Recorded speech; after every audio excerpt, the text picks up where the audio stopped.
son las que producen hormonas, el otro grupo son las que no producen hormonas. O mejor dicho, hablando más claro, son las que producen menos de lo normal, o sea, hipopituitarismo. ¿Ya? Para que exista hipopituitarismo, en teoría debe haber menos del 75% de parénquima para que exista insuficiencia inicial. No da, el hipófisis no abastece las necesidades metabólicas del cuerpo, o sea, menos del 75%. Pueden ser congénitas. Ahorita vamos a ver las causas con mucho más detenimiento. Vamos a ver las causas.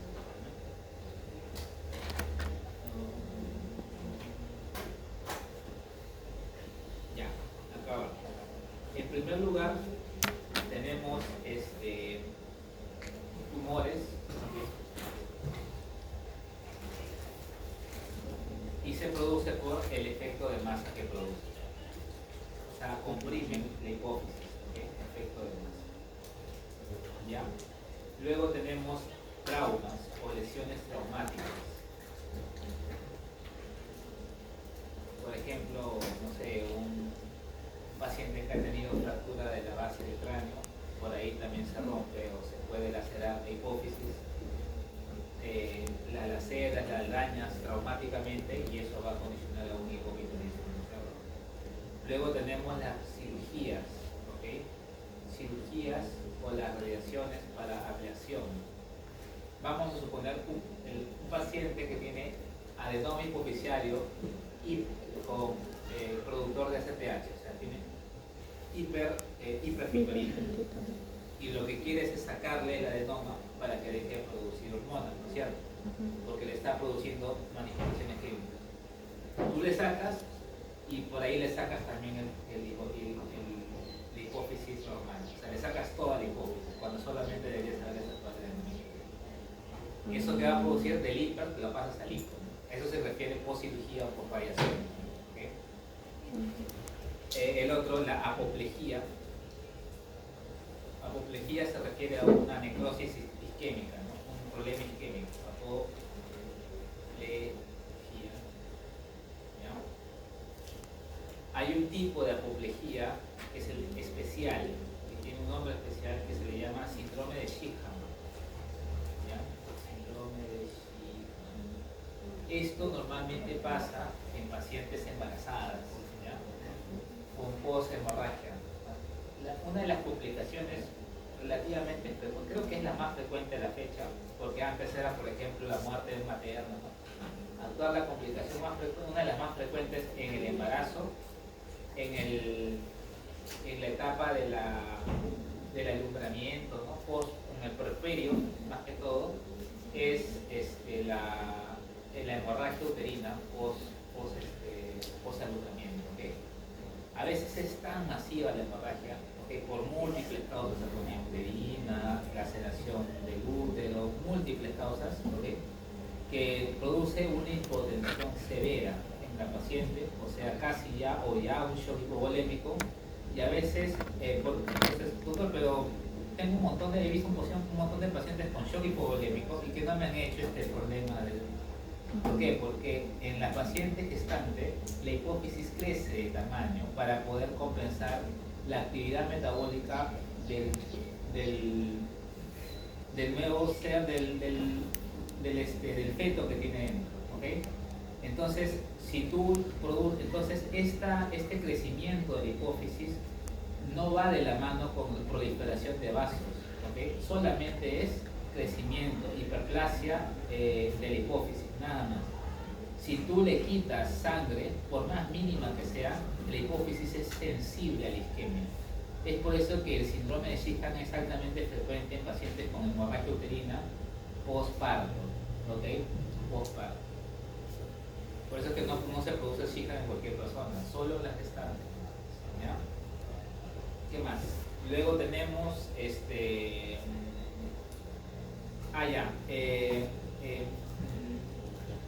tumores congénitos, ¿okay? Tumores congénitos como los quistes de la hendidura de arranque. Tenemos síndrome de silla turca.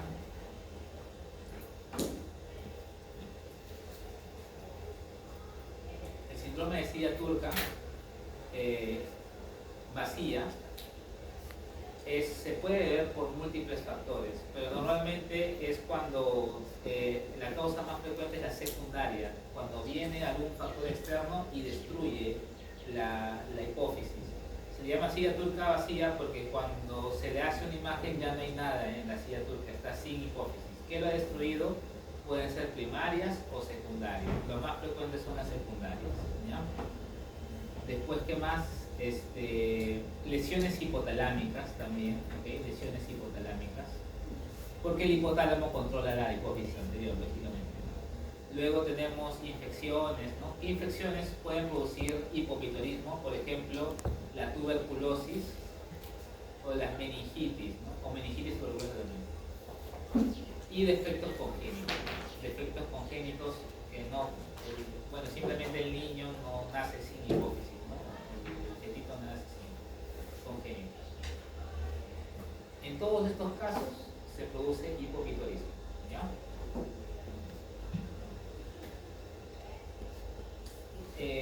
Ya hemos visto parte de la patología de la hipófisis anterior.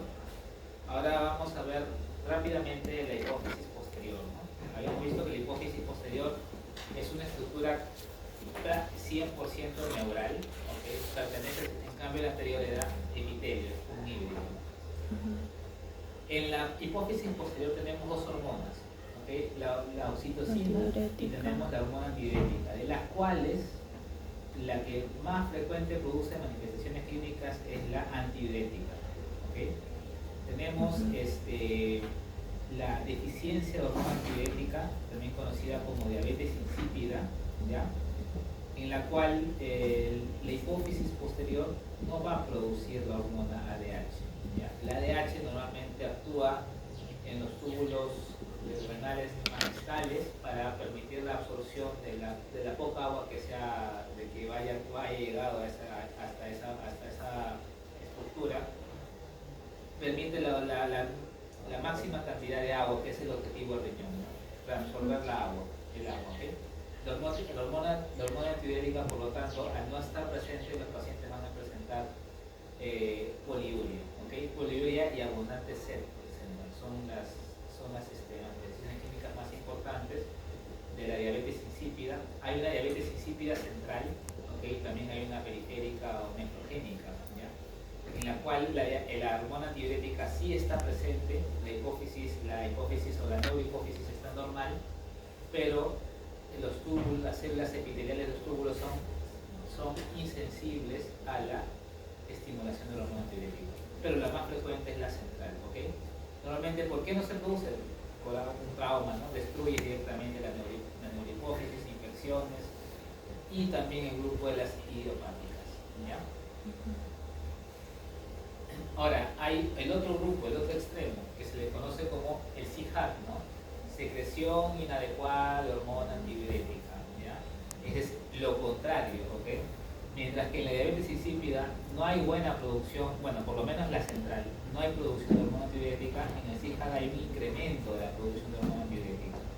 ¿Por qué se producirá esto? Esta es mucho más rara, lógicamente, pero normalmente es idiopática, congénita, no tiene una explicación verdaderamente, pero la manifestación clínica más importante. Si en la diabetes insípida vimos que había una poliuria, un aumento del volumen de la orina porque no se podía absorber todo el agua y abundante sed, en el CIHAT vamos a ver más bien que así es, pero más que todo la hiponatremia, porque se absorbe tanta agua que diluye el sodio en el plasma y produce hiponatremia y todos los síntomas que vienen con hiponatremia, ¿okay? Y puede producir también edema cerebral, ¿okay? Porque el aumento del agua, el líquido, produce edema intracelular, ¿okay? Intracelular, y con su disfunción neurológica. El CIHAT mata el todo. Bien, ya para terminar, vamos a ver patología tiroidea.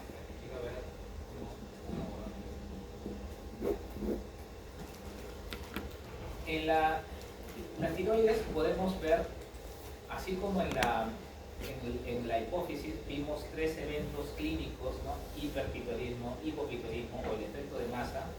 En la tiroides también parecido, ¿no? Va a haber una sobreproducción de hipertiroidismo, hipotiroidismo o también el efecto de masa del crecimiento anormal de la tiroides, ¿okay? Igualito, ¿ya? Entonces, ¿cuál es la diferencia entre hipertiroidismo y tirotoxicosis? No son lo mismo, ¿okay? Son diferentes, pero pareciera que fuesen lo mismo, ¿ya? Tirotoxicosis lo que te dice es que hay un aumento de las hormonas tiroideas en sangre, ¿okay? Nada más. El hipertiroidismo es una causa de tirotoxicosis. El hipertiroidismo es cuando los folículos tiroideos producen bastante hormona tiroidea. Por lo tanto, un hipertiroidismo va a condicionar a una tirotoxicosis, ya que aumenta la hormona tiroidea su producción y aumenta los niveles en sangre, ¿okay? Pero vamos a suponer pero esto puede tener otras causas. Puedes tú ponerle hormonas tiroideas exógenas, la folícula está normal, está ok, y también ser la tirotoxicosis sin hipertiroidismo, ¿okay? O por ejemplo, en la tiroides nomás, puedes empezar a enfermedades que destruyen la tiroides, ¿okay? Empiezan a destruirlo, las tiroiditis, ¿okay?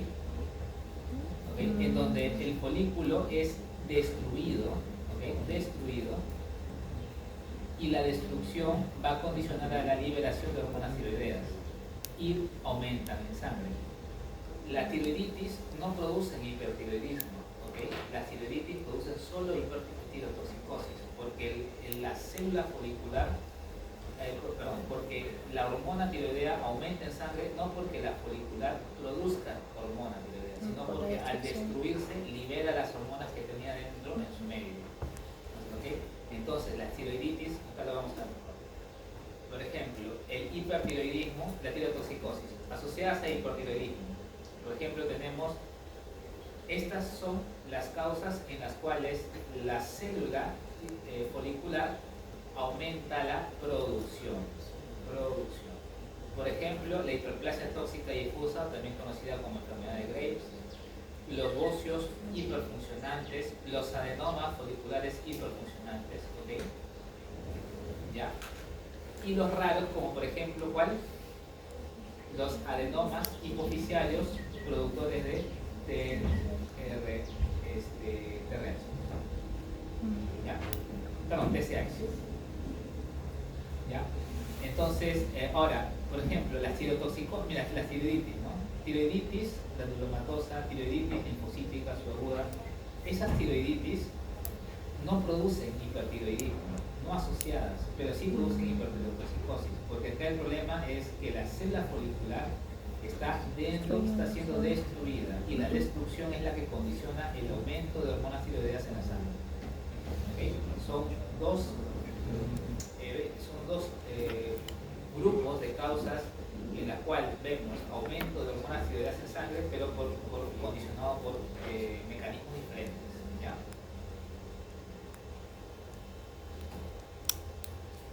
Okay. Entonces los hipertiroidismos, como vemos acá, tenemos los primarios.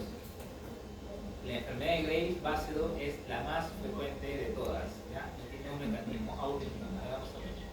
El bocio multinodular tóxico y los adenomas, ahora vamos a verlos también. Y estos son los adenomas hipoficiarios.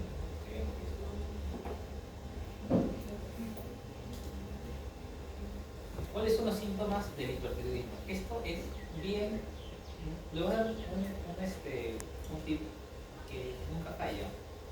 Se han dado cuenta que la mayoría de síntomas hipertiroideos son síntomas del sistema nervioso simpático: taquicardia, sudoración, baja de peso, hipermotilidad, ¿okay? Temor, ¿okay? O sea, todos son síntomas sistémicos. Esto se debe a que normalmente tenemos 3 tipos de hormonas en la sangre, la T3 y la T4, pero en la periferia la T4 se llega a transformar en la T3, así que T3 nomás quedamos, ¿ya? La T3, su receptor en la célula no es, mira, la T3 es una hormona peptídica, ¿okay? Es una hormona que está a base de aminoácidos. pero muy contradictorio a lo que uno pensaría, que normalmente las hormonas de tipo proteicas o peptídicas tienen sus receptores en la membrana. Su receptor del T3 de la hormona tiroidea lo tiene en el citoplasma.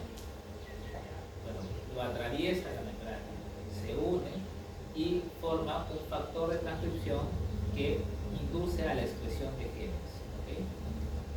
Parte de esos genes son receptores adrenérgicos. ¿Okay? Entonces, ¿qué hacen las hormonas tiroideas al fin y al cabo? Hace que la célula empiece a aumentar la cantidad de receptores adrenérgicos en su membrana plasmática, haciendo que la célula sea más sensible a las hormonas adrenérgicas. Es por eso que estos pacientes tienen síntomas adrenérgicos, como por ejemplo la hipoglicemia, como por ejemplo la taquicardia, las palpitaciones, el temblor, ¿okay? El aumento de la temperatura, ¿ya? Síntomas adrenérgicos, pero no debido a que, no es que la T3 se una al receptor adrenérgico, no. Lo que hace es aumenta el número de receptores en la membrana porque induce la expresión, parte de los genes que también induce la expresión de receptores adrenérgicos, y la célula y el paciente se hace más sensible a las hormonas adrenérgicas. ¿Okay? Entonces, eso explica por qué tienen tantos síntomas adrenérgicos estos pacientes. ¿Ya? Y todo lo contrario con el hipotiroidismo, que ahorita lo vamos a ver. ¿Ya?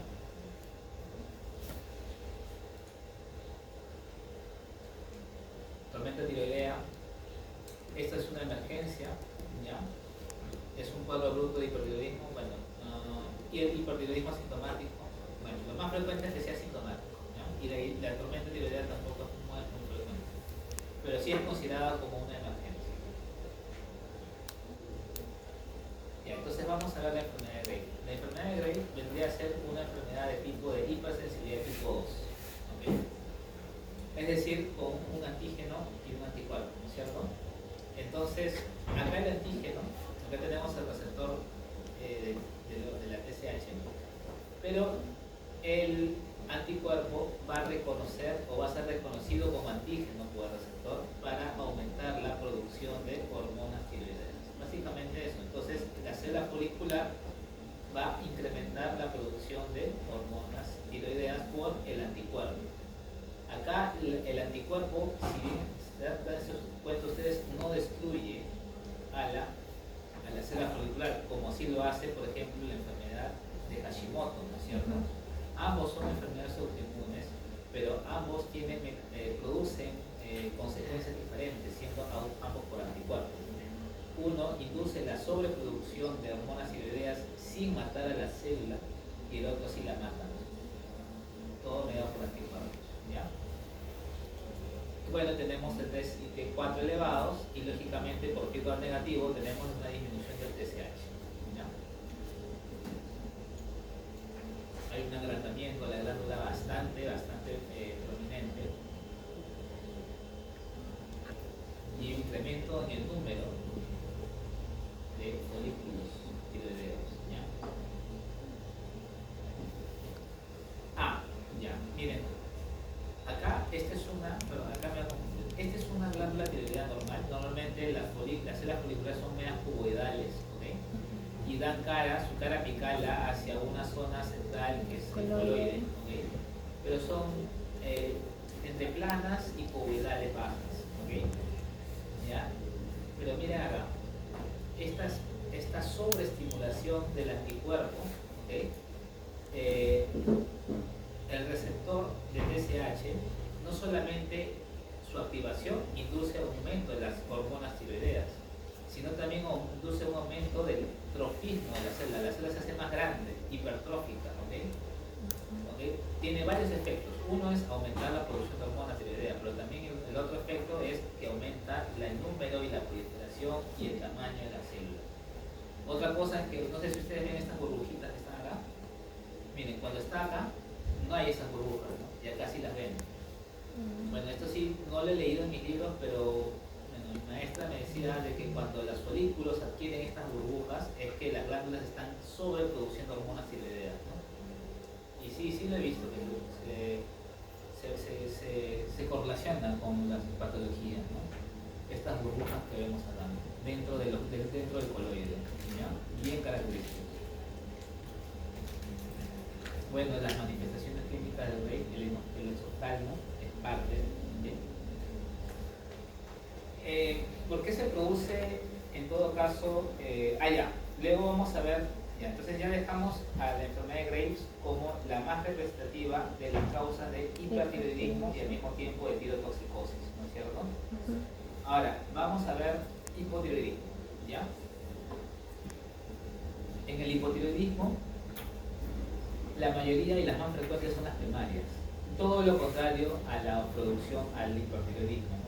Mientras que en el hiper había una sobreproducción de hormona tiroidea con tirotoxicosis, en el hipotiroidismo vamos a ver un déficit de la producción de las hormonas tiroideas, ¿ya? Entonces tenemos varias causas, ¿ya? Por ejemplo, acá tenemos la post-adaptiva, la que había mencionado, parecida a la de hipófisis, ¿no? O sea, le sacan la tiroides por alguna razón. Por ejemplo, un paciente con hipertiroidismo, le sacan la glándula y le sacan toda la glándula y lo convierten en un hipotiroidismo. Entonces, una causa de hipotiroidismo es la cirugía, ¿no? o los tratamientos, como radioterapia, con el tratamiento con yodo o la irradiación. Luego tenemos la autoinmune. Este de acá es la más frecuente de todas, ¿ya? La tiroiditis de Hashimoto, ¿ya? La tiroiditis Hashimoto es la más frecuente de todas, ¿ya? También es deficiencia de yodo asociada a drogas, ¿okay? Congénitas, defectos genéticos que son raros y un síndrome de resistencia hormonal tiroidea, que también es asociado al hipotiroidismo. Esas son las primarias y las centrales son a nivel de la pituitaria, o sea, del hipófisis, ¿ya? Por ejemplo, un paciente, una gestante con síndrome de Sjögren, parte de su clínica va a ser hipotiroidismo, ¿no es cierto? Este es el hipotiroidismo secundario, ¿no?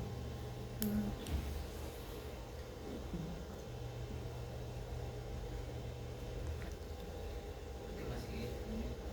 Ya, vamos primero a abordar la tiroiditis Hashimoto. La tiroiditis Hashimoto también es una enfermedad autoinmune que al revés de la Graves, ambos son autoinmunes, pero Hashimoto produce destrucción de las células foliculares por un mecanismo autoinmune, ¿ya? El Hashimoto, como produce inicialmente amplia destrucción de las células foliculares, en las etapas iniciales más bien produce tirotoxicosis, ¿ok? Tirotoxicosis, ¿ya? Pero eso es un tiempo nada más, y luego todos hacen hipotiroidismo al fin y al cabo, ¿ya?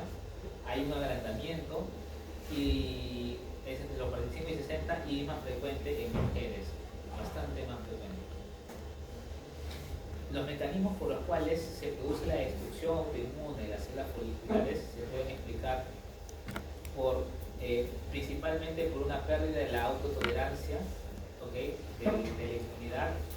O sea, es como que las células foliculares son reconocidas como extrañas, se pierde la tolerancia y empiezan a atacar el sistema inmune de las células foliculares. Un mecanismo es por mediante las directo celular CD8 positivo, citotóxico, en el que la célula CD8 citotóxica destruye directamente a las células foliculares. El otro es intermediario con un CD4 helper, ¿okay? Que produce interferón y el macrófago es el que va a producir injuria, ¿okay? Y el otro es por mecanismo de autoanticuerpos. A diferencia del Graves, en el cual era específicamente hipersensibilidad tipo 2, Hashimoto tiene tipo 4, tipo 2 también, ¿ok?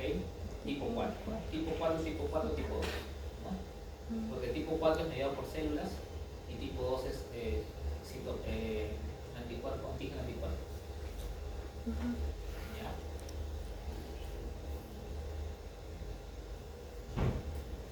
Entonces, esto es lo que vemos, ¿no?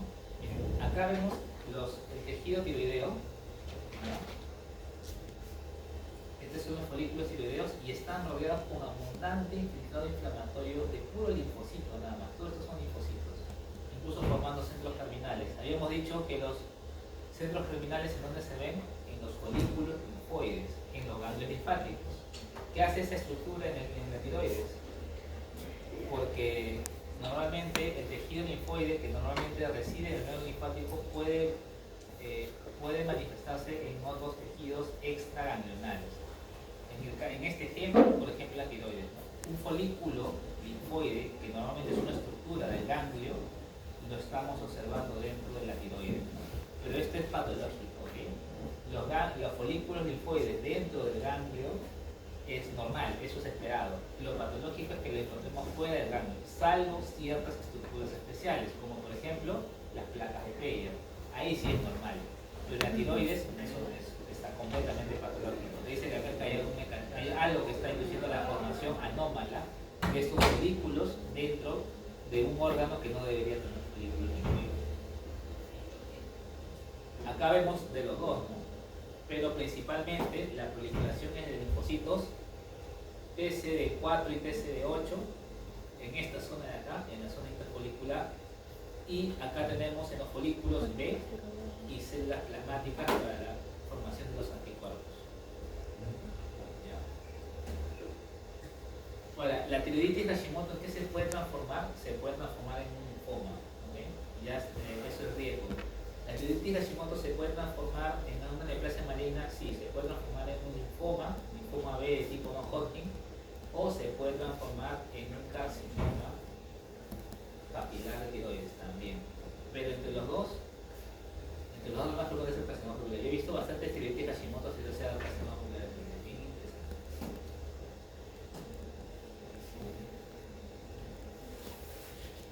Bueno, la granulomatosa, la linfocítica, que es asociada a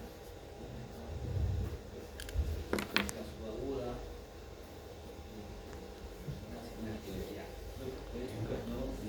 de tiroides, carcinoma papilar. Ahí vamos a hablar sobre las carcinomas de tiroides. Esto sí también. Ya, estos dos las leen. Granulomatosa y linfocítica subaguda. Acuérdense que estos dos que produce tirotoxicosis, pero no hipertiroidismo. Linfocítica. Ya, y ahora vamos a las neoplasias y algunos terminamos. ¿Ya? A ver, en las neoplasias, vamos a ver, las neoplasias de la tiroides podemos tener, si nacen de células foliculares o si nacen de las células, ¿cómo se llaman las células que producen calcitonina? Células Parafoliculares. ya parafoliculares, ¿no? Células C. Células C. Ajá. En la tiroides tenemos dos células, las foliculares, las que producen la hormona tiroidea, y las células parafoliculares que producen la calcitonina. Por lo tanto, podemos tener neoplasias de todos. Si es de las células parafoliculares, el carcinoma que van a hacer de acá es el carcinoma medular de tiroides, que es actualmente, nuevamente con la maldita clasificación, tumor neuroendocrino. ¿Okay? Ya nuevamente, porque produce hormona. En este caso la calcitonina. Ahora, la célula folicular. Hace como 2 años, hoy estamos en 2024, ¿no? En el 2022 salió un artículo de la OMS con respecto a la forma en cómo se clasifican los tumores epiteliales de la tiroides, o sea, de las células moleculares. ¿Okay? Antiguamente, bueno, todavía hasta la fecha, se dividen en dos, en papilares y en foliculares. ¿Okay? Pero había neoplasias que compartían ambos fenotipos, eran como que híbridos entre papilar y folicular. Y ahí la OMS no sabía en qué grupo ponerlos, si en el grupo de los papilares o en el grupo de los foliculares. No se les ocurrió la mejor idea que, bueno, no sé clasificarlo, creo un tercer grupo. Y crearon otro grupo intermedio entre ellos. Pero este tercer grupo era impreciso, inexacto, no se podía definir aún porque es algo que todavía no se conocía. O sea, lo crearon un tercer grupo momentáneamente hasta que los estudios años posteriores podían descifrar qué cosa era esto que tenía ambos fenotipos. ¿Okay? Hasta que se descubrió las mutaciones más importantes a nivel de estos dos tipos de neoplasia. Las mutaciones a nivel del Carras y las mutaciones a nivel del BRAF. Se observó que casi todos los neoplasias papilares eran BRAF positivos. Se observó que casi todas las neoplasias foliculares eran Carras positivos. ¿Okay? ¿cómo habrá pasado con estas neoplasias intermedias que parecían papilar y al mismo tiempo folicular? Se descubrió que también eran Carras positivos. ¿Okay? Entonces, actualmente pareciera que en el futuro ya no van a existir carcinomas papilares ni carcinomas foliculares. Ahora va a existir, así como en mama, ¿no? Luminal A, luminal B, ahora van a existir carcinomas Carras positivos o carcinomas Carras positivos, porque eso predice mucho mejor, con mayor exactitud, la definición de este carcinoma. ¿Okay? Bien, pero como todavía no ha llegado a ese momento, seguimos con papilares. Entonces, histológicamente, las células foliculares pueden dar dos grupos de neoplasias. Vamos a ponerlo así: el grupo de las papilares y el grupo de los foliculares. ¿Ya? Vamos a comenzar primero por los foliculares. Los foliculares, en teoría, pueden ser benignos, o sea, pueden tener una forma benigna y una forma maligna. Y acá hay un intermedio. Bueno, acá vamos a poner intermedio. La forma benigna se le conoce como adenoma folicular. ¿Ya? Ese es su nombre. ¿Okay? Y la forma maligna se le conoce como carcinoma folicular. ¿Okay? La intermedia, ese nombre es mucho más largo, que no les voy a preguntar, pero igual sí lo voy a mencionar. Se le llama, ¿cómo era? Es el NIF. Ahí le digo las reglas en inglés. NIF es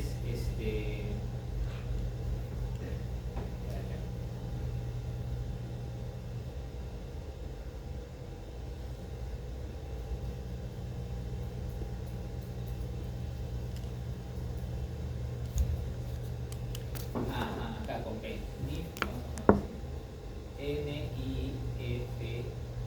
NIFP, NIF, ¿ok?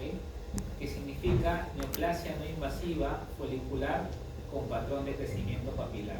Este es pareciera de que el folicular se transforma en esto, y para transformarse a carcinoma, el adenoma se transforma en esto, en el NIF, y para transformarse en carcinoma es como que el NIF es el intermediario entre el adenoma y el carcinoma. El adenoma, a pesar de que su riesgo es muy bajo, puede transformarse en carcinoma folicular. Es muy bajo, pero puede. Entonces sería como un precursor, pero muy lejano, pero es. Ahora, los papilares son otro tipo de neoplasias, pero ambos, con respecto a los foliculares, nacen de las células foliculares, ¿ya? Los papilares.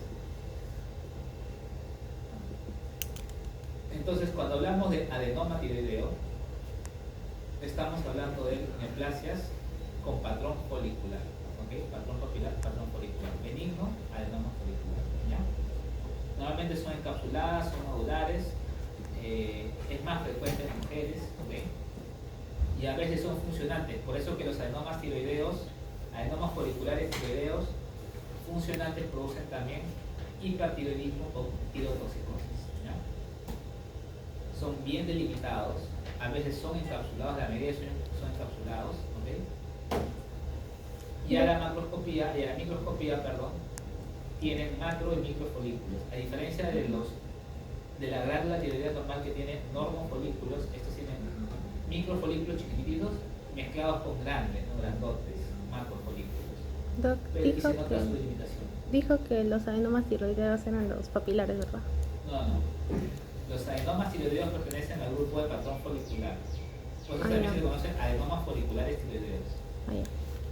Los papilares no tienen lesión previa hasta el momento que se sepa. Nacen malignos desde el comienzo. En cambio, los foliculares pareciera que un grupo podría nacer de un adenoma folicular. ¿Ya? Y ahora viene acá los otros, ¿no? Papilar, folicular, el indiferenciado anaplásico, que es la forma mucho más maligna del papilar, ¿ya? Y el medular, que es de las células parafoliculares clásicas. Ya, el papilar es el más frecuente de todos, por lo tanto les voy a mencionar cuáles son los criterios para diagnosticar un carcinoma papilar. El carcinoma papilar se basa en las características nucleares, no en la formación de las papilas, ¿ok? Se basa a partir de las características nucleares del carcinoma. Tiene tres características, ¿no? 1, 2 y 3, y ya con esto ya termino, ya porque lo demás lo leo. Se realiza por esto. Primero, tamaño del núcleo. Segundo, forma de la membrana. Y tercero, disposición de la cromatina. Tamaño del núcleo, tenemos dos características: un incremento en el tamaño del núcleo y sobreposición de núcleos. Así como vemos, ¿no? Acá un núcleo está sobre otro y sobre otro. No es que se estén respetando, ¿no? Están montándose entre ellas. Sobreposición nuclear. Y eso también va acompañado con aumento de tamaño del núcleo. ¿Okay? Eso es con respecto al tamaño del núcleo, al primer grupo. Segundo grupo, membrana plasmática. La membrana plasmática normalmente es irregular. Membrana plasmática irregular. Y la característica más importante son los surcos nucleares y las pseudoinclusiones nucleares. Surcos nucleares y pseudoinclusiones nucleares. Y el tercer grupo es la cromatina. ¿Cómo es la cromatina? La cromatina del núcleo se empieza a marginar hacia la membrana nuclear, ¿okay? Membrana nuclear, y se aclara en el centro. O sea, marginación de la cromatina hacia la membrana nuclear con aclaramiento central. Eso es igual a ojos de Anita la huerfanita. Ojos Anita huerfanita. Para que sea carcinoma papilar tiene que cumplir los tres. ¿Okay? Si no tiene los tres y solo tiene uno, o si solo tiene dos, no es carcinoma papilar. Tienes que evaluar bien porque podría ser un folicular. Tiene que tener los tres para ser diagnosticado como carcinoma papilar. ¿Okay? No es a base de la arquitectura. Yo te voy a poner el examen. El carcinoma papilar de tiroides, su característica más importante o su diagnóstico se basa a partir de la arquitectura papilar de las células tumorales. Falso. Se basa a partir de las características nucleares. ¿Ya? Entonces, vamos a ver si acá hay uno más. Ya. Vamos a ver, miren. Miren este núcleo y este núcleo. Están incrementados de tamaño, ¿no es cierto? Y se están sobreponiendo. Entonces, el primero se cumple, check. Luego venía membrana nuclear. Miren acá como este es el núcleo, ¿ok? Y acá ven dentro como un globito dentro. Sí. Eso se llama pseudo-inclusión. ¿Okay? Entonces el segundo, check. Y la tercera, acá vamos a ver muy bien, acá lo vamos a ver. Ven acá, miren este núcleo. Ven que acá está aclarado. No hay nada prácticamente de cromatina en el centro. Y en la periferia es donde se ve que está un poquito más, la cromatina se está marginando. Este es el tercero. Perdón, forma de la membrana nuclear. Membrana nuclear, ¿ya? Entonces, con estos tres, esto es un carcinoma papilar.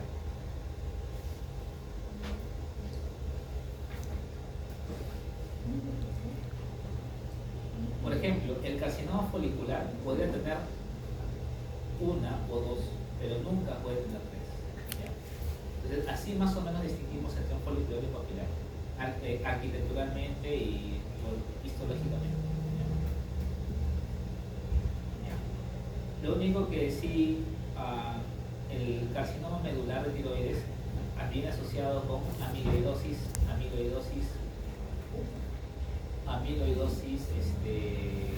localizada. O sea, la glándula se llena de tejido amiloide. Le piden, ¿cuál es la coloración para ver amiloide? Coloración de rojo Congo, ¿no? Y pinta, ¿cómo debe pintar a la luz polarizada? Verde, manzana.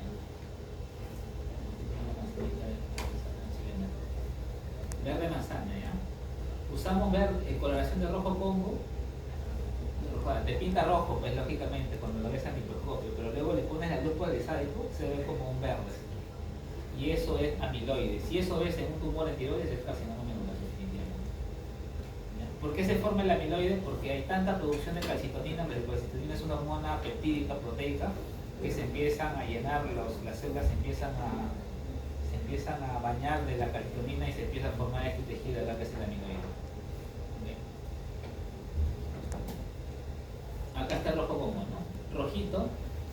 H, mayúsculas. Bueno. Ya, entonces hasta ahí nomás dejamos, ya está terminando.